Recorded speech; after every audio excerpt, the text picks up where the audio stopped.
Dr. Albert Hernandez. Thank you. Thank you very much. It's always a pleasure to visit St. Andrew. Been coming here for 20 years now. Whoa. Yep. So, how many of you have ever seen an episode or more of the Game of Thrones series? Okay. How many of you have ever seen a movie, a cartoon, or a documentary about King Arthur and the Knights of the Grail? The Knights of the Round Table, Excalibur, a lot more hands went up than Game of Thrones. And how many of you have ever had an interest in, let's say, Gothic cathedrals? Mm-hmm. See? Gregorian chants? Okay. All right, so believe it or not, these are all forms of medievalism. Medievalism has almost nothing to do with the real Middle Ages. And the handout that you received is a chronology of the actual Middle Ages that we historians have invented. Okay? People who lived back then did not think, oh, look how wonderful. We live in the early Middle Ages. Or, oh, look, we live in the High Middle Ages. These are all arbitrary inventions of modern historians, going back probably to the late 1700s. So we've only been doing this for a certain amount of time, and many of the terms that we use to define this chronology are actually derogatory terms. Okay? Believe it or not, the Middle Ages is the most bashed, the most maligned, the most despised, the most ignored, and perhaps the most persistent of all of the previous historical periods. Carl Jung, the famous Swiss psychiatrist and the leading disciple of Sigmund Freud, said that there was something about the Middle Ages that was still too close to the surface of modern consciousness. And he believed that the reasons that we were still fascinated by the Middle Ages, even though we've worked so hard to bury it and ignore it and move beyond the Middle Ages, is because something about it, perhaps we buried it, perhaps we left it too quickly behind.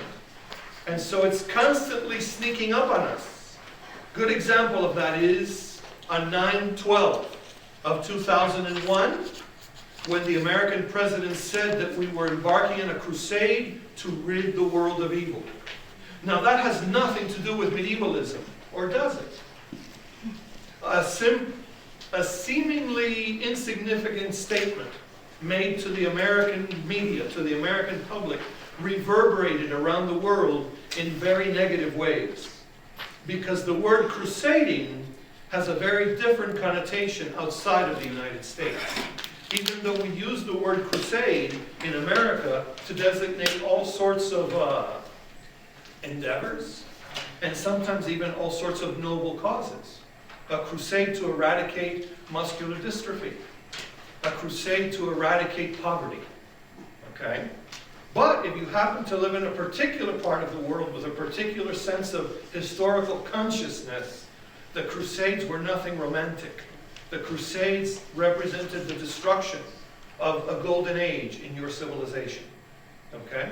So in a way, these tropes, these words, these metaphors that we throw around quite carelessly sometimes are examples of this medievalism that still persists hundreds of years after the Middle Ages ended. The term medieval or Middle Ages was invented in the 1200s by Italian scholars calling themselves humanists. They are the scholars who gave us the Italian Renaissance. You could say the Renaissance is their movement. And they believed that the 1,000 years that separated them from the fall of the Roman Empire were 1,000 years of mediocrity and decline. Okay? That's absolutely false, by the way. Okay? As a historian, I don't believe any of that. Medieval civilization, for better or for worse, was its own legitimate culture. And in fact, it wasn't even one culture, it was many cultures. There's medieval France. And when you get to medieval France, you have to divide it. because there's northern France, central France, southern France, eastern France, western France. The countries that you and I believe are the countries of modern Europe did not exist, some of them, until the 1830s, 1700s, 1600s. Okay?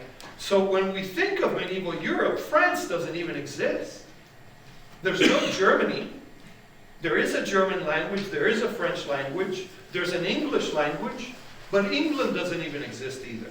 Spain doesn't even exist until 1474. And Germany doesn't really exist as a nation state until the late 1700s.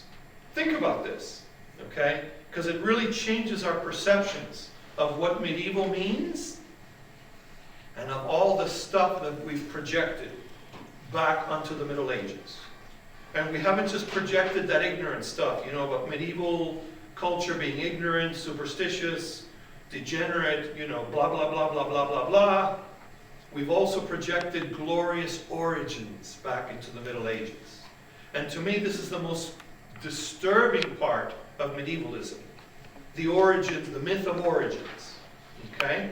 Every modern nation state wanted to anchor its origins in some glorious medieval episode, in some glorious medieval incident.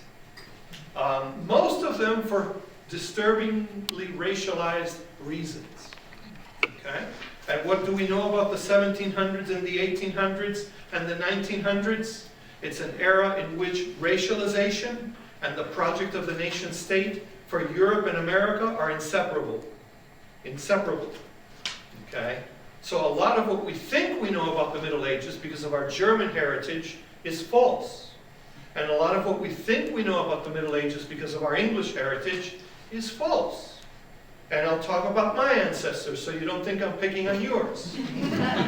Everything we think we know about Spain in the Middle Ages is absolutely 1000% false.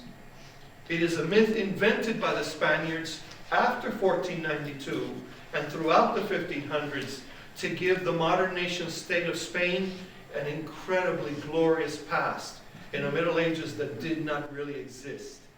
It existed in the minds of the elite of Spanish culture and civilization, okay? And in the minds of those who were trying to forge Spain out of its medieval diversity. And what do we know about medieval diversity? It's not even racialized. It's politicized. You ever heard of feudalism? But I will spare you the suffering if you agree to be my vassal. And you and your descendants will have control over that land in perpetuity, as long as you pay your annual tribute to me and to my family, and as long as we can forge further alliances by perhaps considering the marriage of our children to each other, thereby uniting the two royal houses, the House of Denver and the House of Colorado Springs. Notice I haven't even mentioned our family names, because in some cases that became irrelevant. It was the land and all of the resources and all of the treasures that were on the land that became more important. Okay? Now what's wrong with this picture? What did I leave out? There's more than Denver and Colorado Springs. What did I leave out? I left out the rest of this region with their own lords and their own vassals and their own warlords and their own warriors. And they're going to want a slice of the pie too. And so the question is, can we forge those same alliances with them? Or do Colorado Springs and Denver unite and go to war against these others? Okay? This is a soap opera, right? You know it as medieval feudalism. And what do we get from the word feud? The very definition of conflict. Notice that whatever happens in history leaves a trail in the language. And in this case, the word feudalism has left us a very disturbing trail in the language. The idea that feudalism is synonymous with political instability, with corruption, with warfare, abuse of resources, etc., etc., etc., etc., etc. Okay? Now the medievalism that you're seeing in Game of Thrones, for example, or in many of the King Arthur type of movies, and not just King Arthur, right? There's many other movies that have been made about the Middle Ages, but that feudalism again, it led to tremendous instability. And so you and I are the products of 400 plus years of acculturation in a post-medieval political sense, where we have been taught, where we have become convinced that bigger is better, and smaller just leads perhaps to more strife. Okay? I have a feeling that a lot of medieval warlords would love our division between the federal government and the state governments. They would actually feel at home with that. We'll have to see if the United States wants to continue down this path over the next 200 to 300 years. We may decide it's not working for us, and we need a more centralized system. Part of our failure to deal with COVID effectively is that we had 50 different programs and 50 different plans to deal with COVID. Okay? From a medieval standpoint, hey, that's great, because local control is more important. But from a modern standpoint, it's in some ways a disaster. All right? And nations that were more federally centralized actually fared better in their initial responses to COVID. Okay? That's just one example of how these things play out. But again, make no mistake about it that the political system of the Middle Ages, feudalism, was aligned with its economic system. And its economic system was largely known as manorialism, in which the American equivalent would be plantations. But far larger than American plantations in the experience of American history. And those manors tended to be self-sufficient, okay? But they were also part of the feudal system, because whoever was the lord of the manor owed the higher lord, sometimes also known as a König. König means king, okay, in Old English. Owed the king, the König, certain concessions within the feudal contract. They could be, 10 cows, 1,000 pieces of silver, 500 pieces of gold, bows and arrows, longbows, or crossbows. It could be swords. It could be metal. Okay? And that was the medieval economy in a nutshell. Also prone to great instability. All right? So I'm talking to you right now about the real Middle Ages, the Middle Ages of history. But bear in mind, someone invented that word. And it was invented in Italy in the 1200s, late 1200s, when these humanist scholars, these Italian scholars who gave us the Renaissance eventually said, this huge period in between the fall of Rome and our moment in time is an age of decadence. And they simply called it, the Middle Age. Medioevo. Medioevo literally meaning the Middle Age. It has nothing to do with evil.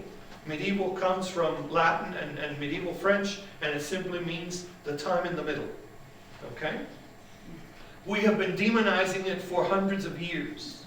For hundreds of years.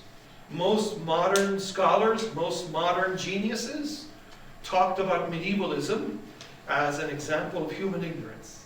Superstition. Usually religious superstitions. Some have said that the entire history of the last 500 years is a history of our emancipation from religion. I completely disagree, because religion is alive and well in the 21st century. But many people felt that, in Europe now, okay, many people felt that they had to defeat the power of the medieval church and the power of the medieval nobility in order for all of those great visions of modern culture, of modern civilization, of scientific ingenuity and scientific innovation to flourish, to take root. And unfortunately, the church did pick on some of these humanists. Humanists, you may not think of them as humanists, but I think of them as humanists. People like Galileo, okay, who was placed under house arrest for about 16 years because he had the audacity to take his telescope and point it up at the sky, and he said, everything out there is moving. And the church said, no, it's not. Everything out there is fixed. And it's going around the earth. Okay? The earth is the center of the universe. He said, oh no, I have a feeling the earth is moving too. And in a wonderful little book called The Starry Messenger, which is very short, he outlined basically a theory of modern physics and modern astronomy. Okay? And they put him under house arrest. And they asked him, do you, Galileo Galilei, admit that you were deluded by demons when you wrote this? Okay, you see, we're all laughing at this. Need I say more? So another reason why medievalism aligned with any kind of religious organization, religious institution, gets so thoroughly criticized. Medieval science believed that illness was the result of humoral medicine, meaning that you had evil spirits or bad humors in the body. And so what did they do to treat some illnesses? Have a good bleeding. Bloodletting. Yeah. Okay? Does anyone know until when we continued bloodletting? The early 1800s. Yes, imagine that. And the early 1800s was yesterday. If most of us, if we wanted to, we could trace our family lineage easily back to the early 1800s. It was the American Civil War that finally began to change the history of modern medicine. And then, of course, all sorts of other developments that were occurring in the 1800s. So I think I've made the point, right? I don't think I need to keep giving you examples and more examples of this. Yeah, that's just, I'll get back to that image in a moment. The two little toy soldiers on a book. So there is the medieval history that ends up in the history books. But a lot of that is arbitrary. We historians have invented it in order for us to be able to manage large volumes of information. Okay? I'm not sure when the Middle Ages ended. I think there is something we call medieval that is already emerging in the late Roman Empire. And the late Roman Empire takes us back to the 400s. So 16 centuries ago. It's a long time ago. Okay, most of our work to recover that story. I'm sorry, can I check something? Sure. With you? Here you can see the receiver. I'm thinking it's not on. Uh-oh, I didn't touch it. No, it's not your fault. I wouldn't have realized this. Turning things on and reboot. Bummer. Do you want me to? You're good. Okay. You continue. All right. Proceed. I'm good at reviewing, constantly reviewing. So imagine something that we call medieval was already emerging in the late 400s, before the fall of the Roman Empire. Something that we call medieval is still around in most of Europe in the early to mid 1600s. Most historians believe that whatever we call modern emerges around 1650. And it's a consciousness, it's a way of relating to each other, it's a way of relating to society, and it's a way of thinking about life. But what if I told you that the last woman burned at the... Let me rephrase that. Don't pick on the women all the time. The last person burned at the stake for being a witch is burned in 1697 in Scotland.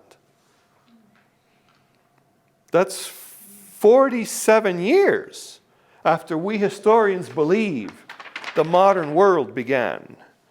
And the last woman persecuted for being a witch is persecuted in the colony and territory of Maryland in the early 1700s. A case so serious and so disturbing that just a few years ago the state of Maryland and Delaware jointly issued a proclamation apologizing for the way in which she was mistreated upon becoming a widow. Okay? There were families in those regions who enriched themselves at her cost when she became a widow late in life. Okay? So it makes you wonder, what was the charge of witchcraft all about? Had nothing to do with the devil. Rarely did it have anything to do with the devil. Yes? Do you know her name? No, but I know her nickname, the Witch of Pongo. Pongo. Yeah, I have it somewhere in my files. It's really an incredible, and there are living descendants to that family. There are living descendants to that family. So, I've got your attention, it seems. So I don't know why we are fascinated with medievalism today. It's more than just Hollywood marketing. It's more than just propaganda. Carl Jung really was right there is something incredibly appealing on a psychological and emotional level. Maybe there is something about medieval consciousness that is just below the surface of modern consciousness. You know, medieval saints are bestsellers today, hundreds of years after they died. Think about that. Celtic Christianity, in its medieval manifestation, is an industry today in the United States, in Europe, and in many other lands where there are people of Celtic ancestry. I happen to be of Celtic ancestry. My ancestors are from Galicia in the north of Spain, the actual homeland of the Celts. See, you thought it was in Ireland. Yeah, my ancestors got one there on your ancestors. Do you see how we can play this game? We can get lured into it so easily. Yes, I have relatives in Spain who love to brag about Galicia being the original homeland of the Celts. I don't care. Okay? And I even say to them, who cares? Well, they care. And they care for nationalist reasons. Not because of their Spanish allegiance, but because of their resistance to Spain's control over those feudal kingdoms. You see, in order to become a unified nation, Spain had to destroy the feudal system. Through marriage, through war, through alliances. And that's how Spain, little by little, became Europe's first modern unified nation state. Then the English followed suit. Then the French followed suit, etc., etc., etc., etc. Italy did not exist as a country until the 1830s. Think about that. And Germany until the late 1700s. Okay? But again, as I've said a few minutes ago, in the 1700s and the 1800s and the early 1900s, many European nationalist theorists and writers, thinkers, were trying to imagine a glorious past for their new nation state. We've done it too as Americans. We've just done it in slightly different ways. Okay? We call that historiogenesis. Historiogenesis. The creation of a Genesis story that is historical and nationalistic. All nations have done it. Modern Russia has done it. Okay? Etc., etc., etc. However, culture is far older than nation states. And so you can speak of an English culture, which is the culture that came from the union of the Angles and the Saxons, which gives us England, or the Britons, the English. You could speak of the unification of all of the different cultures that existed in medieval Spain, and how that unification, through the process of feudal warfare, leads us to whatever becomes modern Spain. Do you see how the story plays out? And you kind of see that in some of the medievalism that Hollywood has given us. This yearning for a unified land. If only the Celtic tribes could learn to get along with each other, we might be able to put up a unified resistance to the English conquest. Okay? The Scots would do the same thing. The Welsh would do the same thing. And the same thing was happening in Germany. And the same thing was happening in France. Does anyone know which tribe the nation of France came out of? The Franks. Imagine that. Okay? And again, 1,000 years later, 1,200 years later, we could even argue 1,300 years later, it ends up almost like in the domain of amnesia. You know, we almost have to think about it just to remember it. Now, granted, modern France is a very diverse nation. It has people of all ethnicities, of all races. But the Franks are that point of origin for French nationalism. And does anyone know which famous early medieval king the French glorified? Charlemagne. Okay, Charles the Magnificent literally is what Charlemagne means. And he ruled in the late 700s and early 800s. He was dead by 815. Okay? Think about that. Think about that. All right? And he is on a par with King Arthur in the English tradition. Except that we're absolutely certain Charlemagne existed. And we're not very sure whether or not King Arthur existed. Although recent archaeological evidence is pointing more and more and more in the direction that there was indeed a Rex Arcturus who lived somewhere in the 600s of the Common Era, in the 600s AD. And that he put up an incredible resistance and an incredible fight against the Anglo-Saxons and against the Danes and against the Vikings. Okay? And he passes into myth and legend. Each century magnified his myth. But the British believe that King Arthur lays in rest. And that at a particular moment in time, when England most needs him again, he will rise. And Excalibur will rise. And he will lead the English to who knows what. And by now it's not just the English, because it's a unified, it's the United Kingdom of Great Britain, Ireland, Wales, and Scotland. Okay? So he has become this national myth, this national hero. But notice his origins are totally medieval. Today we believe that he may have been a late Roman general who was ethnically Briton, or perhaps ethnically Celtic or Welsh. And as the Roman Empire retreated from the British Isles, he stood with his ethnic kin and chose to defend Britain against the invaders. Okay? You see how this plays out? And then in Germany, the national hero is Siegfried, the dragon slayer. But it could also be Parzival, the knight who finds the Grail. The greatest Grail legends of the Middle Ages are not English. They are actually German and French. The Grail is a Germanic and French medieval legend. It's not until the late 1400s that the Grail finds its way to England. No pun intended, okay? Not the real Grail, right? But the story of the Grail. Yeah. Sir Thomas Malory in the early mid-1400s wrote a story called La Mort d'Arthur, The Death of Arthur. And it is a story in which he combines all of the medieval legends. And he did it from a jail cell, by the way. Okay? He was not a very nice guy. Not an upstanding citizen, okay, not a model citizen.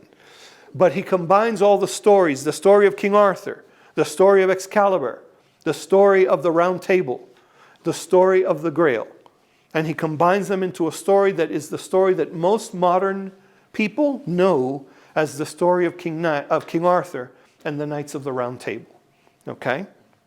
If you think that Americans went kind of fanatical during the Game of Thrones series that ran for 8 years on HBO, buying costumes, buying t-shirts, buying, swords, you name it, buying toy dragons. Okay, yeah, even adults. It's all right. You can admit it if you were into it. I've got a throne in my office forever. But hey, I read the books, so I was a good boy. Yes. And the books were better than the TV series. So if you think that people go out of their way today to decorate their world and their lives with elements from this mythic literature, the same was happening in the Middle Ages. Even though we don't believe that there was a round table, the fact that the stories were being told and performed in public all over Europe led many upper-class noble families in England, in France, in Germany, in Spain, etc., to have specially made round tables commissioned for their court, for their palace, for their castle. Think about that, okay? Yes? According to the people at Winchester Cathedral, the round table hangs on the wall there. Yes, I've seen that one. It has a greenish hue, doesn't it? Yeah. Yes, and that was important to have a greenish hue. So, green was considered one of the most sacred colors in the Middle Ages, associated with the rebirth of nature, the rebirth of spring, associated with the Earth Mother, the divine feminine, the feminine principle in nature. And how interesting that King Arthur almost always draws Excalibur from the stone on Easter Sunday. Okay?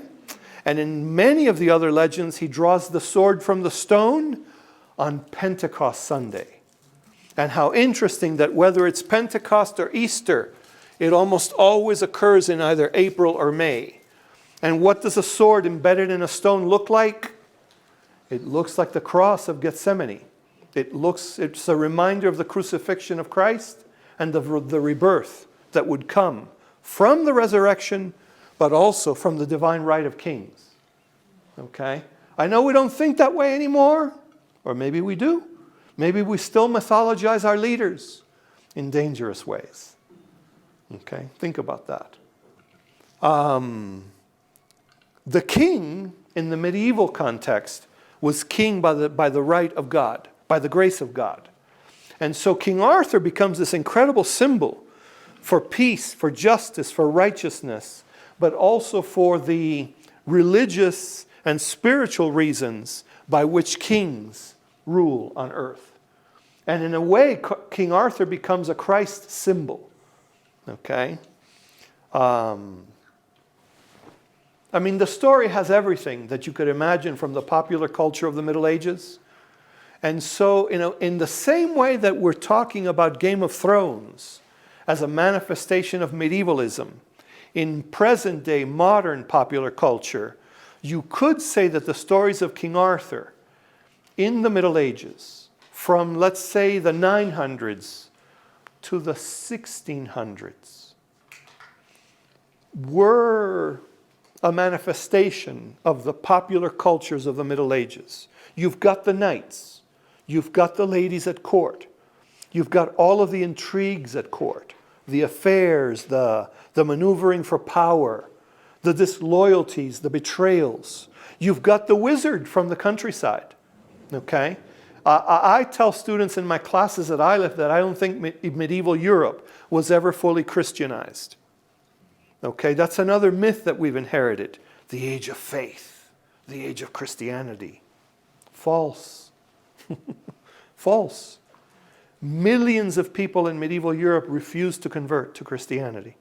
They outwardly converted because they didn't want to get in trouble, but they privately and secretly continued to practice their ancestral traditions. And what were those ancestral traditions? Germanic and Celtic pagan nature worship, for lack of a better word. You know, the idea that trees had spirits, that trees were living beings, the idea that every pond and every lake and every river was a doorway to the spirit world, the idea that the Earth Mother was the most powerful deity in the universe, not the Father or the Son or the Holy Ghost. And yet, for those ideas, they could be persecuted. So think about that, because that's not usually the way we think about the Middle Ages. We think of the Middle Ages as this great age of faith. But as late as the 1300s, Christian missionaries, Catholic missionaries, are still complaining that in the countryside the people have not converted. That in the countryside people prefer to go to their shaman, to their wizard, okay, than to go to the priest and confess their sins and receive communion. And so what does the church do in order to try to take control? Begins cutting down the sacred groves. The groves that were sacred to the Earth Mother. The groves that were sacred to the deities of our own pre-Christian European ancestors. Okay? Talk about being colonized and colonized again. Think about this. And I'm not picking a fight with Christianity. I'm a Christian myself. Okay? Think about that. People ask me all the time. Sometimes someone will say, "Professor, I will pray for you." I said, "Pray for me, why? Because I'm telling you these things?" Or they say to me, "Professor, you're depressing me." And I'm like, no, that's not the point. This is the pathway of religious conversion. It's been going on for thousands and thousands of years on this planet. And it is still going on, and it will still go on. The delusion is to think that there's any kind of purity. You see? Because we convert and we bring with us that which we already are. There are so many people that I meet in whose families their pagan heritage or tradition is still somehow alive. In the festivals that they celebrate, the rituals that they celebrate, the things that they believe. Have you heard of the Maypole? Some of you are smiling. Maypole celebrations are still very popular in Minnesota, in Michigan, in Wisconsin, where there are large concentrations of descendants of German and Scottish immigrants, for whom the Maypole celebration was one of the most important festivals in the month of May. The month that was dedicated to Maya. Get it? Maya, the Earth Mother. Okay? And how interesting that Pentecost almost always occurs in the month of May. So there's a really interesting medieval association between the Holy Spirit and all of the pagan spiritualities associated with the month of May. The brilliance of the church, is that it chose to look the other way. That's its brilliance. Rather than continue to persecute and continue to cut down the hawthorn trees, maypoles, by the way, were hawthorn trees. Okay? Rather than continue to persecute, the church said, you know, if their fascination with the Virgin Mary brings them into the church because of their old pagan beliefs, let it. We will still convert and we will still change them. And this way, we will bring them to the gospel. And this way, we will bring them to Christ. Okay? So that syncretism, that blending of the old ways and the new ways is very much a part of medieval civilization. And maybe there's some of that going on in modern day medievalism. But there doesn't have to be. Because remember what I told you at the beginning of our class this evening. The Middle Ages and medievalism don't necessarily have anything to do with each other. So let me just share a little definition with you. And then I think maybe we should take a short break, because we usually do have a break, as I recall from my visits here. Since we're set up for 2 hours, we'll take about a short 10-minute break. But medievalism is the use of symbols, words, metaphors, tropes, stories from the Middle Ages in contemporary popular culture. Okay? You've all witnessed it, you've all seen it, you've all been exposed to it. Some of it is just purely for entertainment. Anyone ever go to a Renaissance festival? There's an example of modern day medievalism. Okay? And other manifestations of medievalism are a little more disturbing. And we will spend one class talking about that. In fact, it's become very disturbing in the United States and very disturbing in Europe at the moment. And that is the growing numbers of young men who, out of their anger with modern society, out of their discontent with modernity, are looking to the medieval past to find fresh interpretations of nationalism and of white supremacy. Okay? Many of them we would describe as neo-Nazis, but they are neo-Nazis with a medieval twist. And who do they glorify? The Templar Knights of the Middle Ages, which the Templar Knights of the Middle Ages would not want to be associated with any of that. Trust me, I know enough about the Templars to understand them. But medievalism isn't new. It probably started in the 1830s. Okay? Let's say in the 1800s. And it started in Europe, and it spread to the United States, and it spread to Latin America and Central America. Wherever the European powers colonized, medievalism would eventually reach. Okay? Romantic medievalism is this idea, born in the 1820s and 1830s, that somehow European civilization, even Christian civilization, was kinder, gentler, and more noble in the Middle Ages. Okay? So it's a real misrepresentation of the historical Middle Ages for what, for lack of a better word, I would say are very romantic reasons. Okay? Modern love stories are very medieval. The modern marriage ceremony is a medieval ceremony. Why do we dress up in robes at graduations? Because the medieval universities dressed up in robes at graduation. I mean, we could go on and on and on with examples of this. It's not just our misuse of the word crusading. It's all sorts of things that we're unconscious of, and yet they're very much a part of our contemporary popular culture and of our legacies, our cultural and historical and even literary legacies going back to the 1820s and 1830s. I'll give you one more example and we'll take a break. Joan of Arc. Need I say more? Okay? More books and articles and artwork has been produced on Joan of Arc, believe it or not, than on King Arthur. Okay? And what does that say? That the modern cult of Joan of Arc's popularity dates to the late 1700s, early 1800s. At a moment in which women were becoming more and more self-conscious of their agency in society. Who would have thought that the Maid of Orleans, okay, that young innocent girl who unfortunately was then burned at the stake by the very military system that she sought to defend and uphold, would one day have an entire industry of books and poems and songs and movies and more movies about her, even right down to the present day. Okay? So in the same way that King Arthur passes into myth, Joan of Arc would pass into myth. And we could go on with others. Those are just a few examples. So let's take a break, and I'll start after the break by addressing some of you who had your hands up. Okay? Thank you for bearing with me.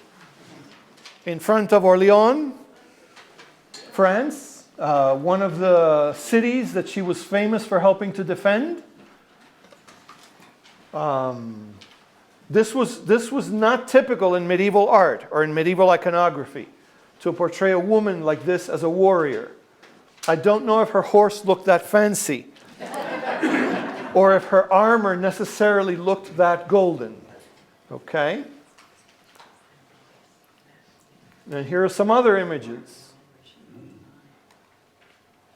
Joan of Arc. This one dates to the 1800s, at the high point of Romantic medievalism. What are they doing to her? They're burning her at the stake. I doubt she was that calm. I doubt she was that well dressed after being incarcerated for a long time and being denied sufficient food and water. But again, this is an example of Romantic medievalism. You see the glow there in the sky, all of these buildings in the background, and this is an example of why medievalism is such a misrepresentation of the real Middle Ages, okay, that the historians work on.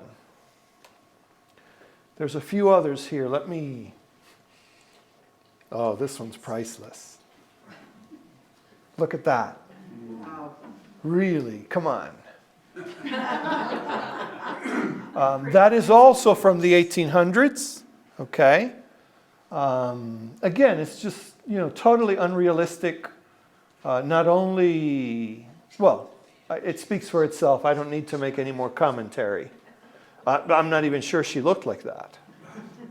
And I'm sure we could find the model that was used by the painter in the historical record if we wanted to. But Hollywood has its own versions. Joan of Arc, Ingrid Bergman. This was a very, very popular and well-received film. I'd like to say 1968, but don't quote me on that. And again, I doubt her armor was that shiny and that clean. No one's armor was that shiny and that clean. Or her makeup. So her makeup is perfect. In an era where people did not bathe, she certainly looks clean. You just can't get over this stuff, right? Anyway, so there you have some examples of, and here's one of my favorites. I'm going to tease you a little bit more. The ultimate Romantic medievalism example. The knight whose manhood, whose fulfillment as a warrior and as a man comes through a lady. Okay? Absolutely delusional. Okay? I don't mean redemption. I mean that women were allowed to wield such power and influence in the Middle Ages. That's what is delusional to me. Okay? But again, this is a typical image from the period of Romantic medievalism. And it's a really good example of medievalism. Believe it or not, in the 1800s, in some European cities, they built parks to look like medieval ruins. A ruined church, a ruined castle, a ruined medieval farmhouse. And people would go there, you know, they would go on picnics, and some people would compose love poetry to their sweethearts with this castle, ruined castle in the background, all built and constructed to look like a medieval ruin. And in the 1800s and early 1900s, men and women in Europe and in the United States and in much of Latin America began joining Grail societies. Different kinds of societies, of social clubs, of social gatherings created to mimic some of the values and ideals of the Middle Ages. They were very popular in Germany. And most of the Nazis met in these Grail societies. Before Hitler became, of course, the famous radical that he was destined to become. See, there's some dark stuff to talk about. But I won't hit you too much with that stuff today. In fact, Hitler's favorite literature was Grail literature. And you know what the Grail is, right? Supposedly the chalice of Christ at the Last Supper. Well, Führer means vessel. And when Hitler said, "I am the vessel of the German spirit," whew, you can imagine how that played out in the minds of the public and the audience. Okay? See, now you're all very serious all of a sudden. Very serious all of a sudden. We could do the same wacky stuff, you know. We could start calling our leaders the chosen one. Think about that. Think about that. You know, human nature hasn't changed that much. Look at this one. You know these men. Actually, these characters, these figures. Robin Hood is one of the great legacies of medievalism. Every few years, Hollywood takes another crack at it. Every few years, someone tries to retell the story of Robin Hood for a modern audience. The most recent one, I guess, is the one on the far right. It didn't do very well at the box office. Okay? Kevin Costner's version did pretty well. Errol Flynn, well, we needn't say more. And then there's the Disney version of the Robin Hood saga. But probably the best one, the best retelling, was the one with Russell Crowe. And is it Cate Blanchett? I think so. Russell Crowe and Cate Blanchett, the one that came out about 3 or 4 years ago. Incredibly accurate historically. And you know, the Robin Hood saga is really popular nowadays because everyone wants to create a Maid Marian that is like a warrior queen or a potential modern day warrior queen. Even though that's not the way Maid Marian appears or lives out her life in some of the older versions, the older stories. We're not sure that Robin Hood ever existed.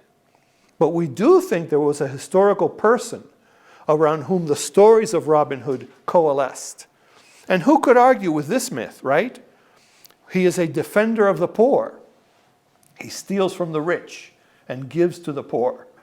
And the pagans loved him because he lived in the forest out of necessity, because the authorities were hunting him down.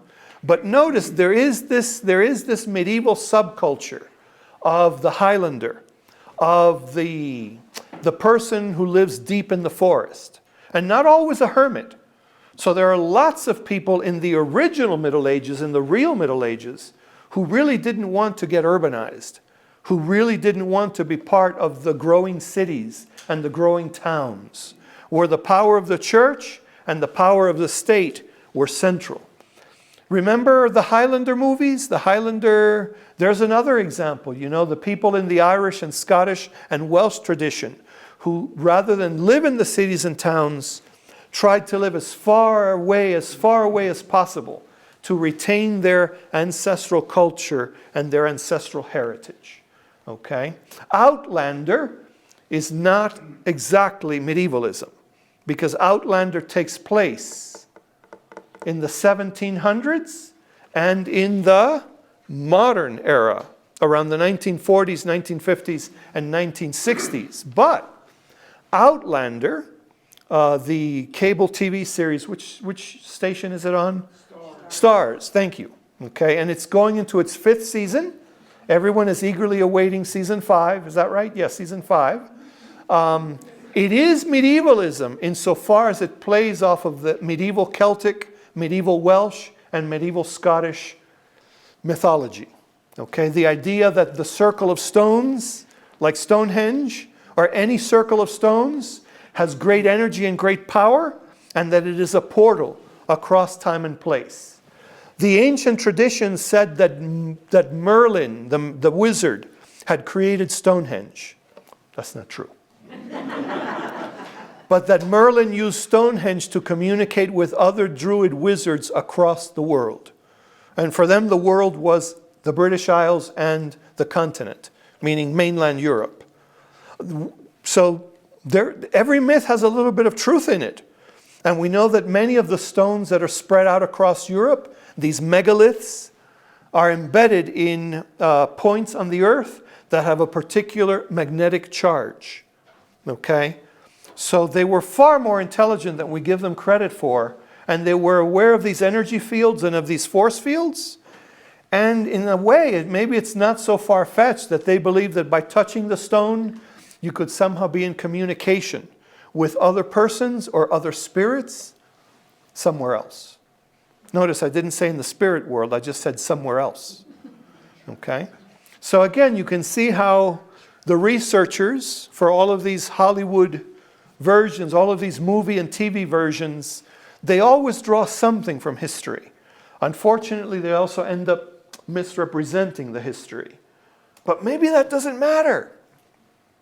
Maybe that doesn't matter. Maybe I'm the fool as a historian. Maybe the real magic of it all is the magic of believing. You see? The story of King Arthur has been around probably since the 600s. And every generation has every right in the world to retell it. To recombine the parts, to take Merlin out, to take Guinevere and Lancelot out, to put new characters in. That's part of the competition that exists among writers and thinkers and visionaries and artists. Maybe that's the artistry of this kind of allegorical creativity. Think about that. Because, maybe it's very natural to reinvent these stories and retell them for a different time and a different place. Oh, I forgot to show you one. Joan of Arc in a Byzantine icon style. This one is from quite recently, like in the last 30 years. Yep, even though she probably knew nothing of Greek Christianity, of Byzantine Christianity. These are also trinkets that people buy, you see? So, anyway. All right. Questions, thoughts, reflections. I'm not done, but I think a little Q&A is in order. It's 7:34. Yeah, I was just yes, thinking, go ahead. When you were talking about the connection with the Celtic world, with the King Arthur story, and how that unified, the British Isles, if you will, but also with you didn't mention the Lady in the Lake. Oh, yes. And how that ties in. Yes, one of my favorite characters. Right. Yes, fantastic. So the question is about the King Arthur saga and how it was used to unify the British Isles, all the different tribes that were in that region of medieval Europe. And what is the mystery and the allure of the Lady of the Lake? Excellent question. You see, the Lady of the Lake is one of the ancient titles for the Earth Mother, for the goddess of nature. Also known as the goddess of the moon, also known as the white goddess.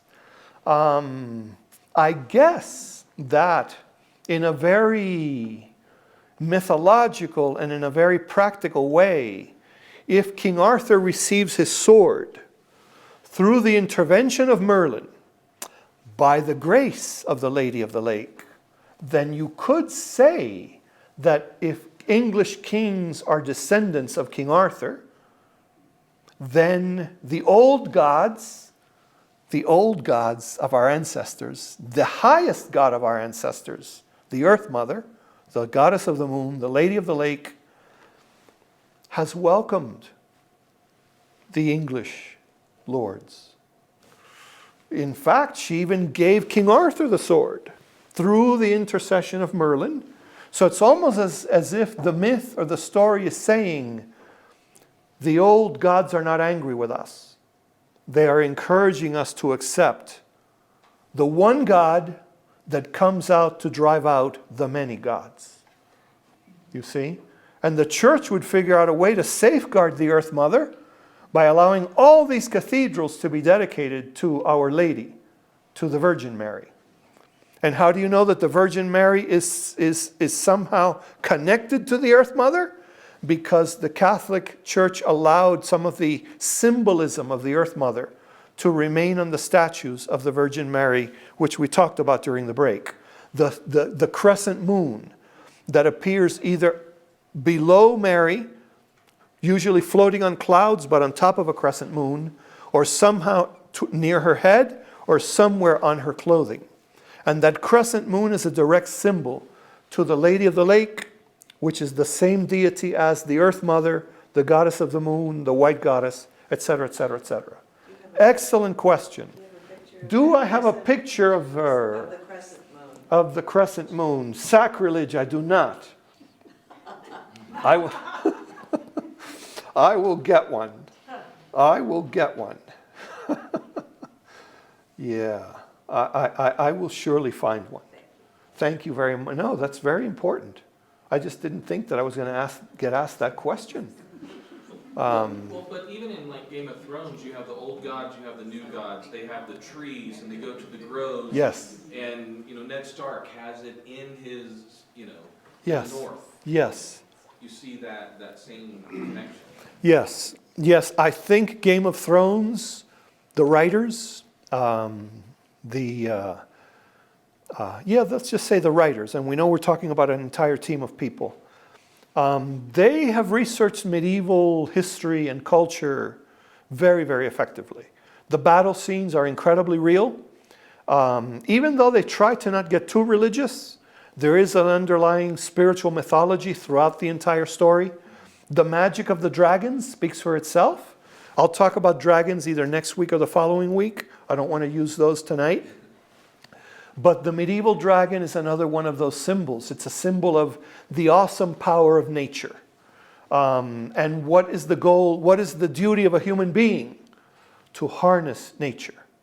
Okay, it goes all the way back to Genesis, when Adam starts naming the animals.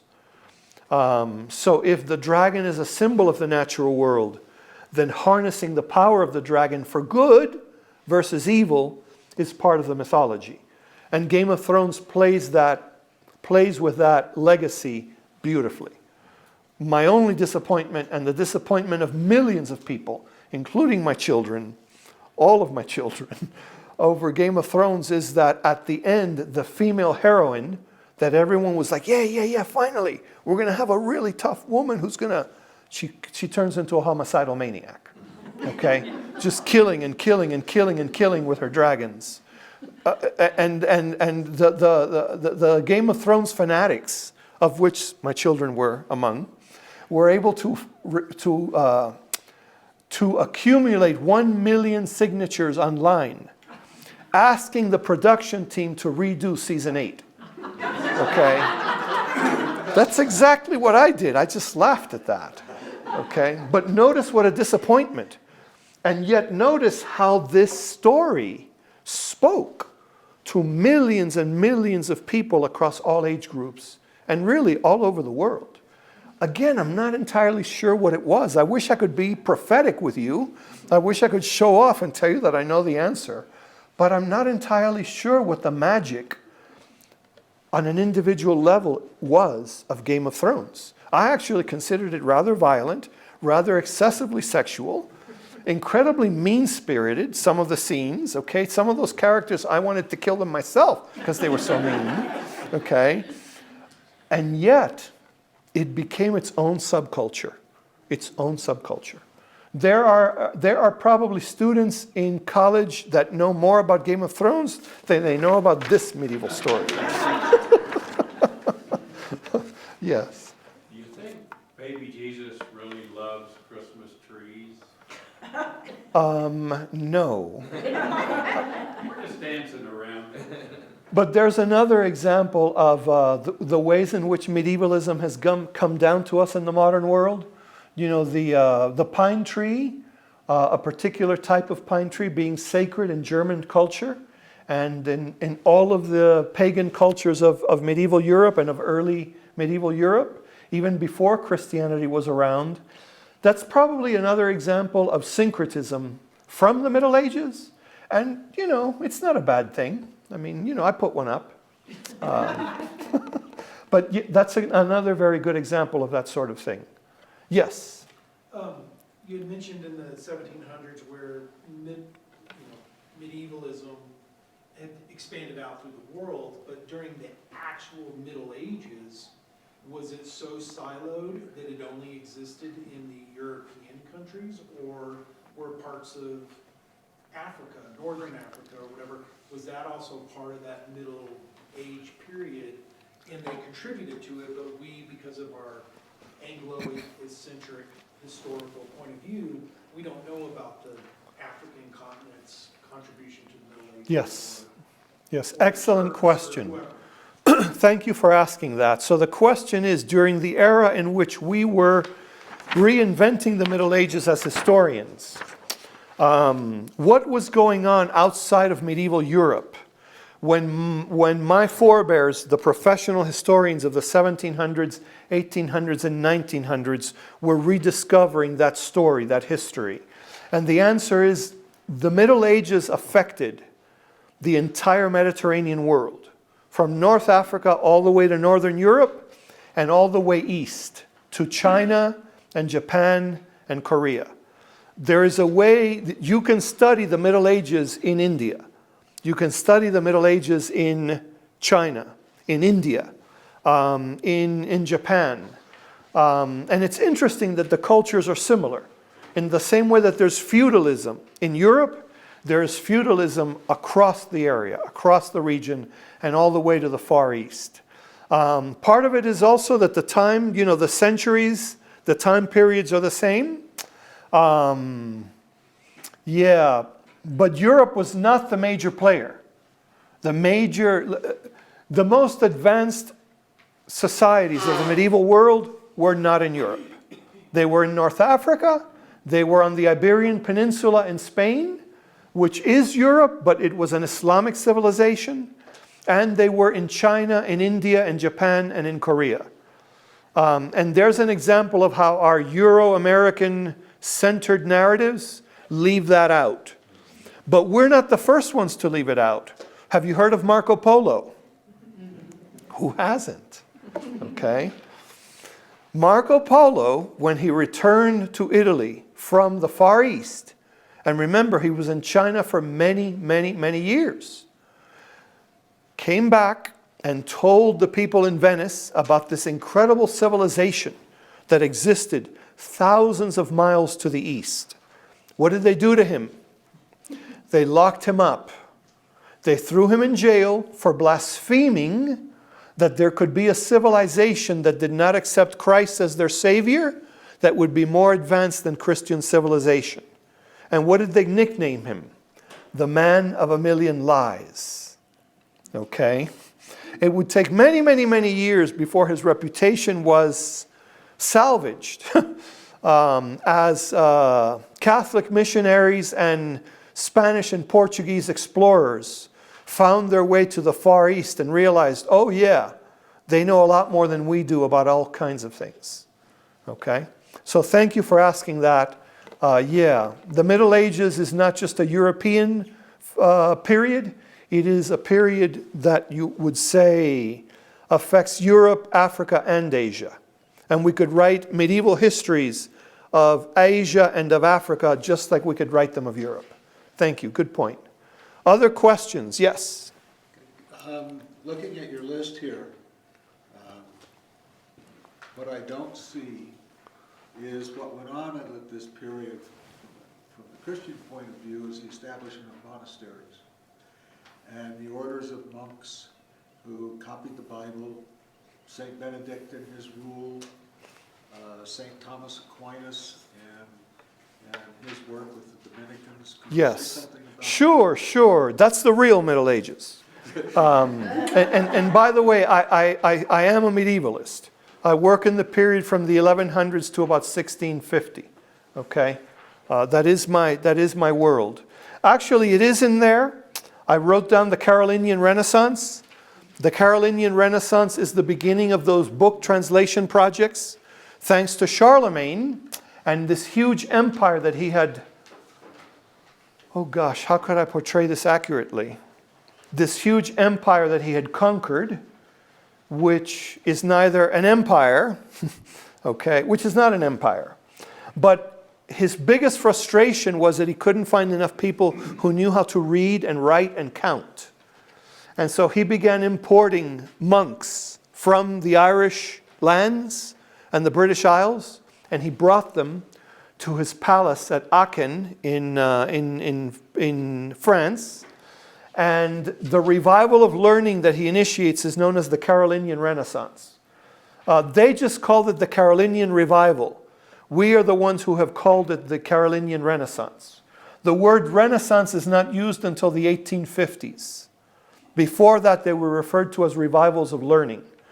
So I've interspersed in that chronology all of these little revivals.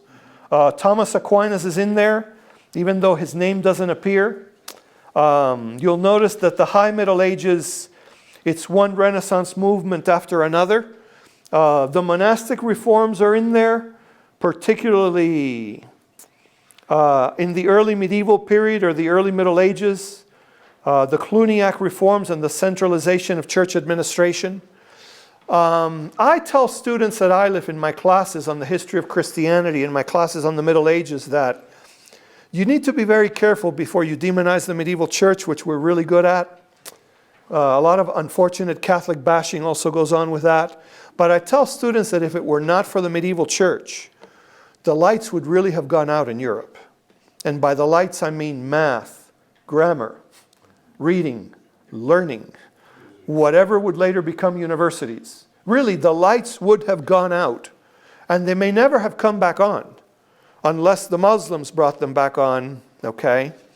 So the church, after the fall of the Roman Empire, became the provider of basic services and of basic education. And it was mainly through the monasteries and the monastery schools. Some of the monasteries specialized in teaching people how to read and write, and other monasteries specialized in specific crafts and specific needs, like engineering. Okay? So imagine some monks taking whatever books they could find of ancient Roman engineering and taking them to the monasteries and preserving them and recopying them and recopying them and recopying them. Long before there's an economic revival in the 1200s in medieval Europe, it is the monasteries and the cathedral schools that are keeping whatever we call culture, whatever we call civilization alive. The feudal system did not do that. In feudalism, there wasn't even a written contract. Okay? And Charlemagne asked his artists to portray him reading a book because he wanted to be remembered as more than just a military thug, even though to the end of his life he never completely mastered the skill of reading. That speaks volumes, I guess, for the influence of the church on a warlord, on a warrior family like Charlemagne's family, who, by the way, the family name was Carolus. Hence, we call it the Carolinian Renaissance. So does that give you some ideas there? Yeah. Yeah, I mean, I could go on and on, but I need A to be... traveler moving through that section of Europe would go from monastery to monastery Yes. to monastery. Yes. Because they wouldn't live very long if they didn't. Exactly. One of the reasons why we say that the lights almost went out permanently is that during the Dark Ages, the cities fell apart, the towns fell apart, and it was actually very, very dangerous for people to travel from place to place because bandits controlled the roads and the highways, And who controlled the sea lanes? Pirates. What kind of pirates? Johnny Depp. That's good, that's good. No, think about it. What kind of medieval pirates? They've got all kinds of shows of their own on TV now. Come on, some of you are descended from them. I'm not, but some of you probably are. Vikings, the Norsemen. Oh, is Hollywood having fun with that one? There's even now that is a spoof of the more serious Viking TV shows that came out over the last 10 years. There's one now, it's Norsemen, and it's a complete spoof. And what does it spoof? Usually the excessively macho-oriented culture of these Viking warriors. The Vikings were the scourge of medieval Europe, okay?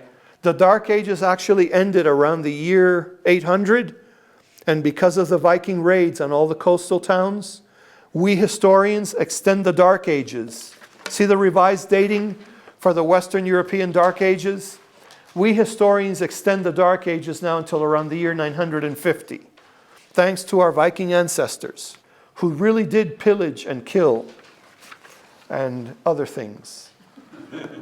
Think about that, all right? Hollywood loves to romanticize the Viking, but the Vikings were fierce, fierce, fierce. And believe it or not, Viking women were equally fierce. And in Viking culture, not all of them, but in most Viking cultures, property and power was transferred through the female line, which might explain the excessive violence of the male side of that culture. It's not that funny, but it is. I'm sorry. Go ahead. The Vikings developed most of Europe. I mean, when they were done being their Vikings, they had these lands. Didn't they take over a bunch? They were very sophisticated. Yeah, and they went on, and then they Yes, became, they fought Christianization more than any other early medieval pre-Christian tribe. The Rus are probably the most famous of the Viking tribes. I mean, we think of Scandinavia, but we don't think of Russia. The Rus are the Russian people, and that was one of the most powerful of all of the Viking tribes. And if Russia is a medieval political powerhouse and a medieval military powerhouse, there you have an example of what you're alluding to. But Princess Olga, who is the Rus princess who accepts Christianity, just because she converted doesn't mean that the Russian people converted. Which again gets at that myth of the Christianization of medieval Europe. Okay? So yes, the Vikings are a very important part of the history that is medieval civilization. But not always for good reasons. Not always for good reasons. The Vikings were so incredibly adept at traveling through the rivers and across the sea that they would eventually attack Constantinople, the last remnant of the Roman Empire. And after the fall of Constantinople, again, the real Middle Ages, 1453, at the bottom, late medieval period or late Middle Ages, the fall of Constantinople in 1453. Where does the Byzantine royal family flee to as they're trying to avoid the Ottoman Turks? They fled to Moscow. And so Moscow gets its nickname as the Third Rome. And the Muscovite state of the late 1400s and early 1500s is the intermarriage of Rus tribes and Byzantine royalty. Boom, put them together, you got the Russian Orthodox tradition. And Ivan the Terrible too, you know. Ivan Grozny, literally Ivan the Terrible. Oh. Who has his own modern medievalism movies made of him, okay, in which he's portrayed as a great savior of the Russian people. Anyway, so other questions? Yes? On our family had our DNA, we found from England, so that's where we thought would be the Anglo-Saxons, but we found a lot of Vikings. Fascinating. So here we are, the Vikings did more than Fascinating, fascinating. send their DNA. Absolutely. I think that we have underestimated the influence of Viking families Viking genetic influences and intermarriage in the British Isles, in part because the Anglo-Saxons and the Danes wanted to distance themselves from Viking invasions, from Viking influences. But it's there. It's unmistakably there in the genetic record. Yeah, All over Scotland. definitely. Absolutely. There's still Viking rituals on the Shetland Islands. Yes, yes, yes. And again, medievalism. Have any of you seen any episodes of The Last Kingdom on Netflix? Oh, it's very gory, but it's quite fascinating. It goes back to Dark Age England, to the 600s and the 700s, when the Britons, who will become the Anglo-Saxons, well, the Britons, the Angles, and the Saxons become the modern English people. Okay? But it's set in the Dark Ages, when they are trying to fight off the invasions of the Vikings and the invasions of the Danes.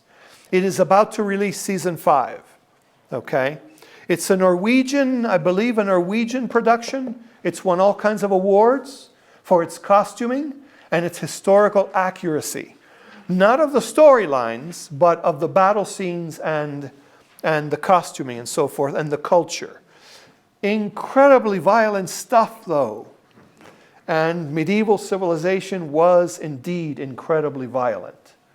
And it was the church, again, the Christian church, that was constantly trying to pacify and civilize that mess. It was the church who came up with the rules of warfare. You cannot fight on religious holy days. Okay? You cannot burn your opponent's crops. You cannot kill an animal and throw it into your opponent's well. You cannot kill a horse and throw it into their pond. You cannot use the natural world as a weapon. Sound familiar? When the sun is in the middle of the sky, you should take a break for lunch. This is true. We don't do that anymore. We now can fight 24/7 if we choose to. Many of the rules of warfare come from chivalry, from those medieval codes of honor that the church tried to institute to try and keep these warlords and chieftains and otherwise incredibly violent men from destroying what little was left of civilization. Okay, think about that, because I think we malign Christianity a great deal through our own misunderstanding of the Middle Ages, and perhaps even through anti-Catholic sentiments that exist, particularly in the United States and in some parts of Europe. But without the medieval church, medieval civilization would have been far less civil. Thank you. Far less civil. They even instituted in the 900s 2 laws, one known as the peace of God and the truce of God. And those laws dictated when you could fight and whom you could fight. Not a good thing, perhaps, because it gave the Church of Christ unimaginable power that Christ probably never intended. And so the Pope and other religious leaders could say, so-and-so is a heretic. So-and-so has broken his vow of obedience to the Pope. Need we say more? And there you have again examples of ways in which the church tried to pacify a system that then tried to control the church in order to do whatever it wanted to do. And so if you could capture the Pope and hold the Pope hostage, imagine, you could then say, you know, the Pope got sick while he was in our home. And of course, the truth is the Pope got sick when he was in your damp, dirty dungeon. Okay? But here is my nephew, the Bishop of Calais. Perhaps we should consider him, or here is my uncle, the Bishop of Avignon, and perhaps we should consider him to be Pope. Oh, we could arrange it. You see? It sounds silly, and I sound as if I'm being intentionally sarcastic, and I am, but it's truer than you think of the trajectory of medieval history and medieval crises between the church and the state. Some people believed that the medieval church needed to be controlled, and others believed that it was the medieval state that needed to be controlled, because the medieval state was incredibly warlike and incredibly violent, and the church could actually help pacify that system. The church's ultimate weapon was to excommunicate renegade warlords and renegade kings and renegade emperors and renegade dukes and barons. And when you excommunicated someone, you dissolved the feudal bonds, the feudal contract. If someone was excommunicated and you had either a written or an unwritten contract with that person, you could then do whatever you needed to do. So in my earlier example that I began with tonight, let's say that I was excommunicated by the Pope and my family. You, the lords and ladies of Colorado Springs, could then do whatever you wanted to do with us. You could wage war against us in the name of the church, in the name of the Pope, or you could reform your own alliances with other fiefdoms, other feudal kingdoms around here. What a soap opera. According to my, oh wait a minute, we're going till 8:30. Duh! That's good, okay. Any other questions? Wait, let's give someone else a chance and then I'll come back to the two of you. Yes? How does the Holy Roman Empire fit in? Oh, excellent question, excellent question. Yeah, Charlemagne is crowned Holy Roman Emperor by Pope Leo on Christmas Day of the year 800. And as the crown is placed on his head, he is named Holy Roman Emperor. He was neither holy, right, nor Roman, right, because the Roman Empire was no more, nor did he govern a real empire. So the Holy Roman Empire, because of that moment in the year 800, believed for the next 800 years that they had the right to elect the Pope because of the Pope's election of Charlemagne as the emperor. The Holy Roman Empire is the superpower of the Middle Ages, capable at throughout most of the Middle Ages, capable of fielding an army in the tens of thousands. And I mean literally 30, 40, 50,000 troops like that. The Holy Roman Empire included Germany and Austria, all of northern Italy, and all of France at one point. Eventually, the royal houses outside of that Holy Roman Empire would begin to wage war against the Holy Roman Empire. And the Holy Roman Empire is probably the quintessential bad guy in the real Middle Ages because of the ways in which the Holy Roman Empire tried to undermine local authority and tried to undermine the papacy repeatedly. Does that help? Yeah. Frederick the Great, probably the greatest of all of the Holy Roman emperors, formed his own revival of learning. But most of the other Holy Roman emperors and the dynasties were constantly trying to control as much of Europe as they possibly could. And eventually that will explode in the 30 Years' War. The war waged from 1619 to 1638, which basically pitted Catholic Europe against Protestant Europe in a war featuring the Holy Roman Empire. We don't study that war too much anymore. But yeah, and what was left of the Holy Roman Empire vanished with World War I. It was the Austro-Hungarian Empire, which was still an empire, and World War I wiped it out. Yeah, thank you for asking about that. Other questions? Oh, yes, we had two more hands up. Just going to ask about Yes. with the conflict between feudalism and those who were in state power versus church power. Is that why we then had multiple popes at times? Yes, yes. There are anti-popes and there are official popes. And if you were to see a list of all of the popes from late Roman imperial times to probably the Reformation in the 1500s, so that's roughly about 1,100 years, you would see that there is a list of official popes and a list of anti-popes. Anti-popes were usually appointed by the Holy Roman Empire or by some local baron or duke or king who wanted to usurp power across Europe or power regionally. A real challenge. Eventually that explodes. That's one of my words for tonight. Eventually that blows up in their faces when there are 4 popes at one point simultaneously, each pope excommunicating the other pope. And the people, I think that created a crisis of meaning and a crisis of confidence for many people in the office and the institution of the papacy. And the Protestant Reformation isn't too long after that. Okay?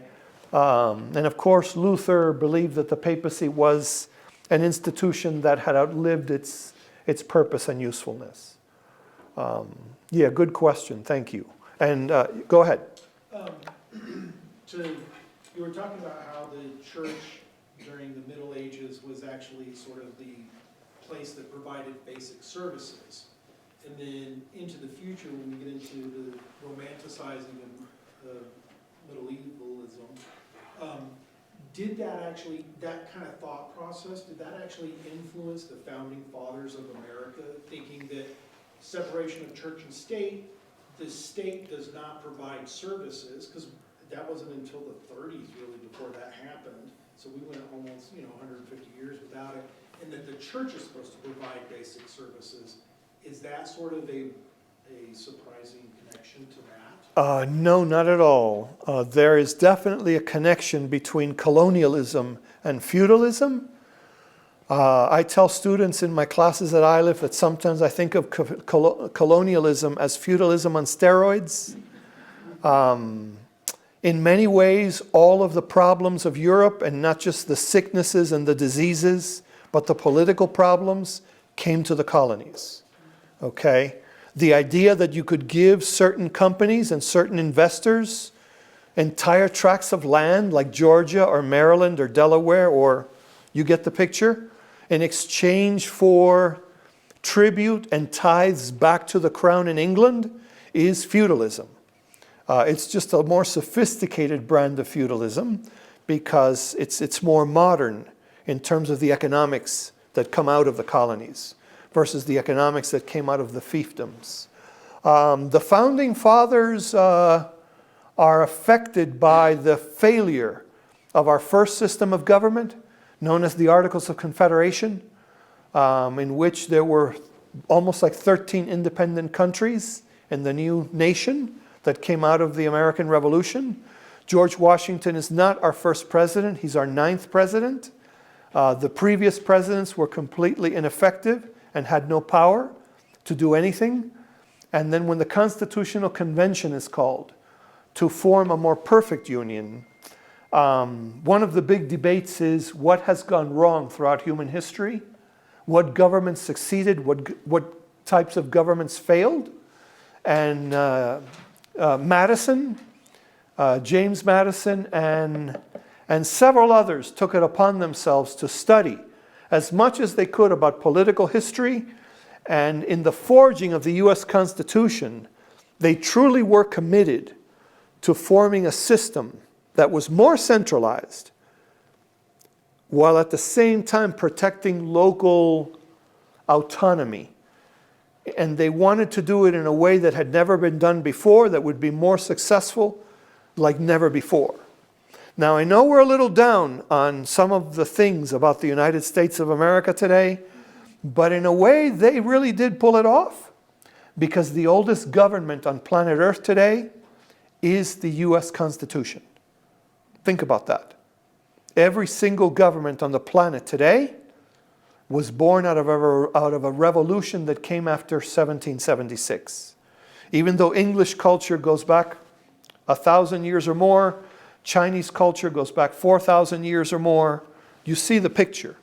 So what did influence the founding fathers that is medieval is the legacy of the Templars through Freemasonry and through the Rosicrucian movement. Okay? Scottish Rite Freemasonry, Scottish Rosicrucianism, English Freemasonry, French Freemasonry, the Templars did not die out on March 13th, 1308. There's a legend that says that an elite inner circle of the Templars survived, went into hiding, and become the Freemasons, and eventually become the Rosicrucians, which is a branch of Freemasonry, although the Rosicrucians would say that they came first. And then all the other brands of Freemasonry and of Rosicrucianism, where they theorized that God in the Old Testament, in the Hebrew Scriptures, is a benevolent God. And God rules by covenant. God says, if you do this, I will do this, if you keep my covenant. And so in the Templar communities that were largely democratic, and in the Masonic lodges and the Rosicrucian lodges, there was this idea of the possibility of improving human life and reducing human suffering if representative government could take hold in the world. And so in that sense, because there's nothing medieval on American soil, nothing. But in that sense, one of the legacies of the Middle Ages, through those secret societies, which were not so secret at all, but rather were orders of knights and chivalry and all sorts of other ideas about engineering, right? Freemasonry is about building temples. It's about architecture and engineering, if you see what their symbols represent.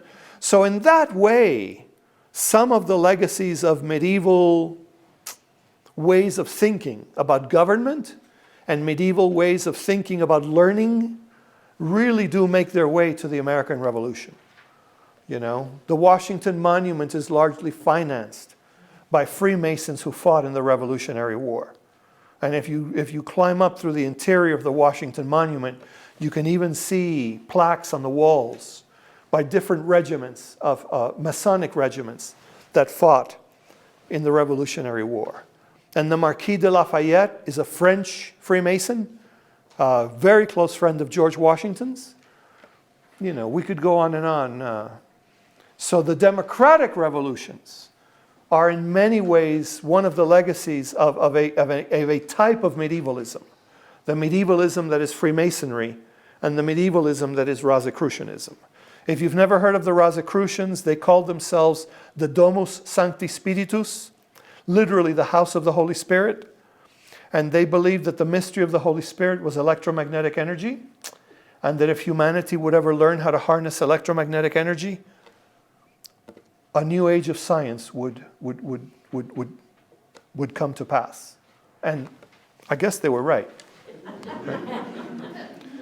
For better or for worse. Can you repeat the statement that you made about the U.S. government being the oldest? Sure. I mean, if we look at all of the governments in the world today, their founding documents, or even their historiogenesis, their moment of birth, comes after 1776. And it shows the instability of our planet over the last 240 years. Or maybe the fact that people said, I'm mad as hell and I'm not going to take it anymore. You know, I mean, you could say that that's what was said. Did we get it right? No. Look, our own democracy is still a work in progress. And it's very fragile. It's very fragile. And there are plenty of nations that aren't democratic, right? They continue to be ruled by an iron fist. And that's what those Freemasons and other visionaries believed God did not want for humanity. They truly believed that there was a better way. And they thought that they had found that better way in God's relationship with the Hebrew people in the Old Testament. I know that there are other things that they borrowed from. English common law, English economic law, French laws. But it was largely a Masonic dream of having representative government on earth. Yeah. So, other questions or thoughts? I realize I made a huge mistake earlier. I thought when we took a break at 7 that it was 7:30. My apologies for that. I gave you a break a little too early. Yes? Well, you mentioned the representative thing. That, to me, is part of feudalism. The landed elite govern. Yes. Yes. And it brought... Landowners. Yes, and it brought the world to the edge of ruin. And even in the American Revolutionary War and at the Constitutional Convention, that is a huge debate between Jefferson's factions and the factions of Alexander Hamilton and others, right? You know, should democracy be the purview of the elite, or should democracy be the purview of all, where all would have a voice, or where the elite should have a voice? Maybe we haven't resolved that in 2021. Even though we think... We addressed it in the 17th Amendment. We did. To a certain extent. We did, and we're still battling over this. We are still battling over this. You know? Yep. Okay. And that's an age-old question. It goes back to the ancient world. You know, Socrates was already asking, what is the best form of government? Is it an aristocracy or is it a democracy? And demokratos is a Greek word. So it is aristokratos. Those are all Greek words. And Madison and Franklin and several others took it upon themselves to study as much as they could about why all these governments failed in the hope of creating a more perfect and lasting union. I know we're really sarcastic and maybe even a little jaded about some of the challenges that we have in the United States, but their vision has lasted for 240 years. I don't know of any other government right now that has that longevity. Because even the English, despite the Magna Carta and despite their constitutional monarchy, it was a monarch that we were fighting in the Revolutionary War. A monarch that had figured out how to co-opt the English Parliament so that the Parliament would do whatever the monarch wanted. Right? King George III. Tyranny of the... Exactly. So medievalism has affected our political philosophies as well. You know? The separation of church and state. The idea that bigger is better than smaller. Or how do you protect the center at the same time that you honor the particularities of power that is diffused out there? You know. Yes? Yeah. In a lot of readings I've done more in political science than anything else. Madison went to a university called Princeton, which is a Presbyterian university. Indeed. Headed by John Witherspoon at the time, who was a minister from the Church of Scotland. The Constitution, with its separation of powers, is a carbon copy of Presbyterian polity. Yes. Although the French would say it's inspired by Montesquieu's division of powers. I'm not disagreeing with you. I'm just trying to complicate and muddy the waters. Because read the Federalist Papers and it brings it out even more clearly. Yes. No, I do believe that Scottish legacy was more informative at the Constitutional Convention and in the minds of the delegates to the Constitutional Convention than the French legacy was. But again, the French want to claim that their democratic values inspired the American Revolution, because that's part of France's glorious origins. Well, I think that the French approached it through the Enlightenment, and this concept of individuality had a huge role to play Yes. in the American Revolution. Yes, definitely. Not necessarily in the organization of the Constitution. Yes, yes. And you know, individualism is something that we should probably mention. Thank you. Because medievalism, remember when I say medievalism, I'm not talking about the real Middle Ages. Okay, I'm talking about the use of tropes, symbols, words, myths, stories from the Middle Ages in popular culture. The medievalism that you and I have been exposed to since we were kids really has a very individualistic trajectory to it, right? Robin Hood, for example. King Arthur's individualism. Joan of Arc's individualism. But individualism, or radical individualism, absolute individualism, is a very modern idea. Is a very modern idea. Does anyone know who designed Notre Dame in Paris? Or the Gothic Cathedral of Beauvais? Or the Gothic Cathedral of Milan in Italy? Do tell. We don't know. You have to go into the archives and records of the chapter of business people from Paris, from Beauvais, from Milan, from any of those cities, to understand who the master builders were and to even recover their names. Yet, in the Renaissance, it was possible for people like Michelangelo and Leonardo and Brunelleschi to have the audacity to take up a chisel and a hammer and inscribe their names somewhere on the work of art or on the architectural monument. You see? And in a way, we have to realize, if we really want to be true to the historical record, that individualism, as you and I know it, did not exist probably prior to 1500. And I could still argue that it didn't exist prior to maybe 1700. Okay? Because the medieval sense of self was a much more communal sense of self. Even if you think that these medieval lords and barons and warriors and warlords only care about themselves, the truth is that they could not function individually in the way that modern people can function individually. So there is this communal sense of self. And I don't mean religiously communal. That's there too. But it's this sense of the community, of the tribe, of the clan, of the family. And in the case of artistry or craftsmanship, doing it for the greater glory of the group or for the greater glory of the church, as in the case of Gothic cathedrals.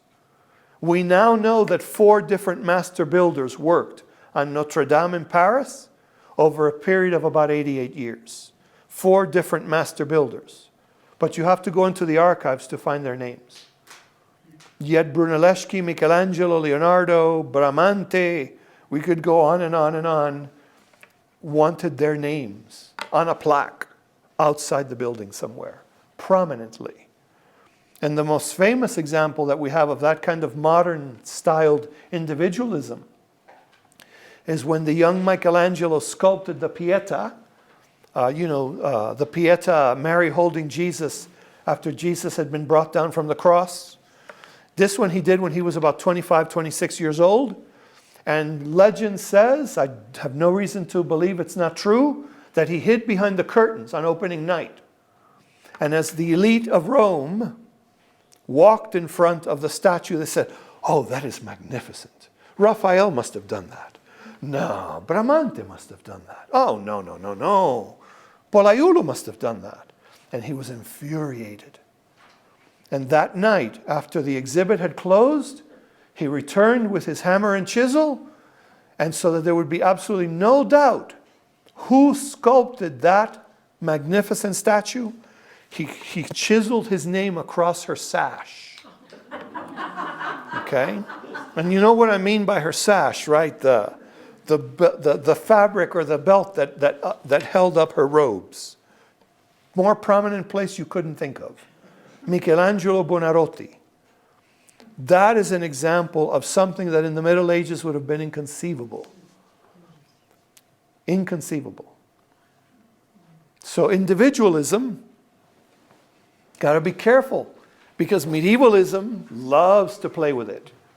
You know, the warrior queen, the dragon slayer, the Merlin. But that's not true of medieval self-understandings. The medieval self is a communal self. Okay, it doesn't mean they didn't think of themselves. It just means that it was not the kind of individualism that we find today. You weren't even allowed to change careers if you were from the middle class. It was very rare. If your father was a shoemaker, you would be a shoemaker. If your father was this, you would be that. If your father was an accountant, you would be an accountant. And then in the Renaissance, people start revolting against that. They start saying, I'm not going to do that. I want to be this. And the church and the state would say, no, you're supposed to be this. And they would say, I'm not going to be that. What are you going to do to me? And believe it or not, many of them were thrown in jail. And they were willing to endure jail in order to be allowed to do whatever they wanted to do with their lives. And there was a massive tragedy that made it possible for them to do whatever they wanted to do with their lives. And it came in 1347, and it came again, and it came again, and it came again, and it came again for 400 years. It was called bubonic plague, also known as the Black Death. And it skyrocketed the value of people across all professions because so many millions of people died, and so many millions of people were dying every 10 to 15 to 30 years of an outbreak.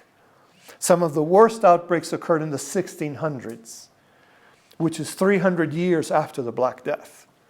And believe it or not, a natural disaster due to a bacterium and recurring pandemics ended up undermining that medieval sense of communal values and may have accelerated the birth of modern individualism. Even though most people say, no, it was the Enlightenment. And I'm like, actually, no, it was survival and the question of where was God during this disaster? And where was the church during this disaster? And why couldn't the church help us more? So we need science to help us, was the answer in the 1600s. So if you are despondent about COVID-19 and all of these variants that are still going to be with us in 2022, we've got it far better than our medieval forebears.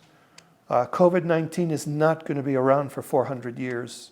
It may be around like the flu once we develop more herd immunity, but think of the nightmare existence of bubonic plague from 1347 to actually beyond the 1600s. It was in the 1830s with modern antibiotics that we finally got a handle on it.